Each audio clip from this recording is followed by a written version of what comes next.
Guys, nandito tayo ngayon sa San Lorenzo, Santa Rosa. I'll be interviewing the owner of this law firm. Tara, samahan niyo ako.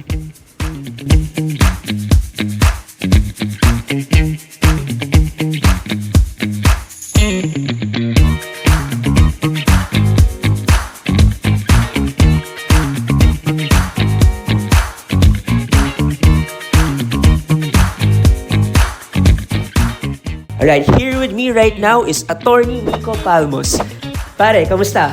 All good, ikaw. Alright, I'm good too, man. So for my first question, what made you pursue this profession?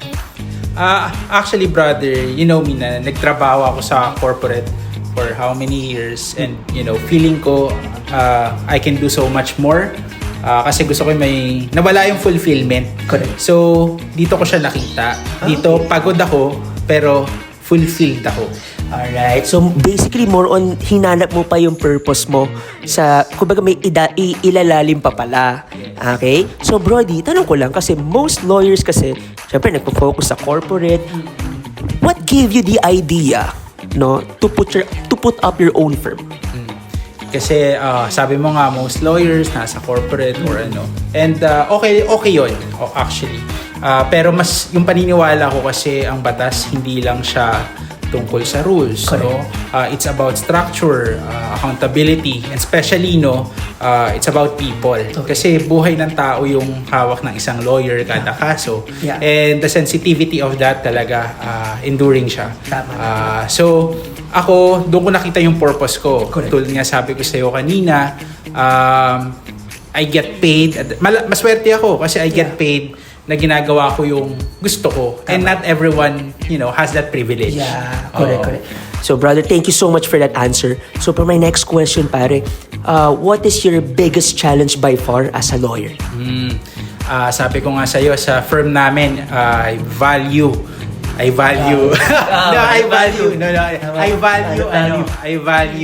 yung personal touch mo sa client. No? You have to be empathetic sa cases nila, and it's not about dahil kaso lang siya. Buhay siya. You look at it as buhay ng isang tao.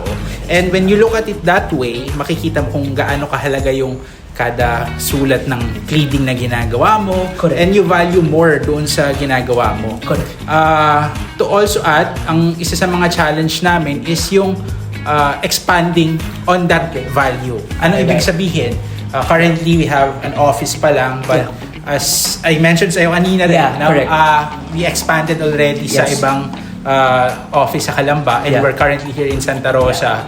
So, and we want to ensure na yung quality of service is maintained kung paano. Maintained yung the quality. value itself. The value, the quality, and yung personal touch mo dun sa client mo, nandun pa rin, even though you're expanding.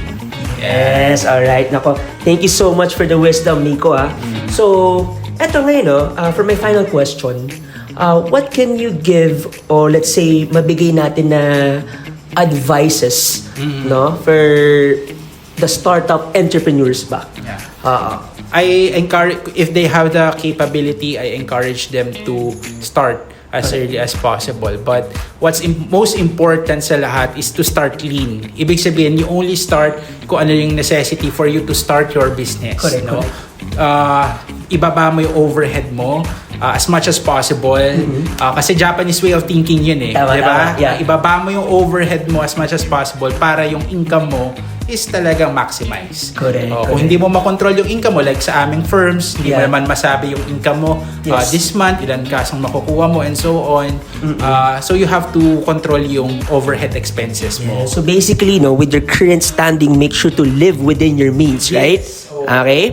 So, Attorney Nico, thank you so much for your time. I appreciate it. Salamat din. Okay? I also appreciate what you do, pare. Kasi Yeah. at least, yung financial, literacy sa Pilipinas, alam nyo naman, hindi ganun pa ka-importante. Yes. So, by you doing this, na expand yung audience mo and yung financial literacy ng ating kabataan. Yes. You're doing God's work. Ika nga. Diba? Same man, let's do God's work. Right? Thank you, bro. Thank you.